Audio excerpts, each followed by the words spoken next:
Thank you, Chairman McHenry, for holding this important markup to improve capital formation. I also want to thank my colleague and friend, Representative Gottheimer from New Jersey, for co-leading H.R. 1548, the Improving Access to Small Business Information Act, with me and making this a bipartisan bill. This bill, H.R. 1548, is simple. The legislation would amend the Securities Exchange Act of 1934 to specify that actions of the advocate for small business capital formation, like conducting field surveys, are not a collection of information under the Paper Reduction Act. Currently, the Office of the Advocate must adhere to a prolonged process to get approval from OMB on surveys that could help get better information on the capital formation challenges small businesses and their investors face on a daily basis.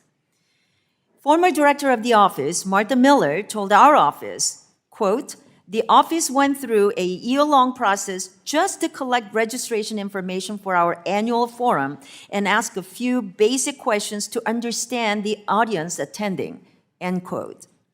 So, by the time the office got a response from OMB, the circumstances of the economy had changed, and some of the survey questions were outdated and did not serve their intended purpose.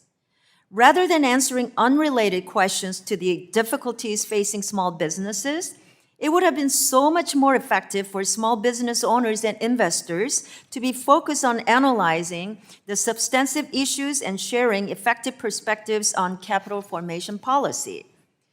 The SEC's Office of the Advocate for Small Business Capital Formation is the primary office that looks to advance the interests of small businesses and their investors at the SEC and in the capital markets. So with the ever-changing economic and regulatory environment, the office is required to adapt quickly to the needs of small businesses and gather timely feedback to improve capital raising policy. H.R. 1548 reduces red tape and streamlines access to tools that the office can utilize to gather more effective and timely data. The better information that the office can gather, the better Congress and the public can identify policy gaps and facilitate small business capital formation. So I urge my colleagues from both sides of the aisle to support H.R. 1548. With that, I yield the balance of my time.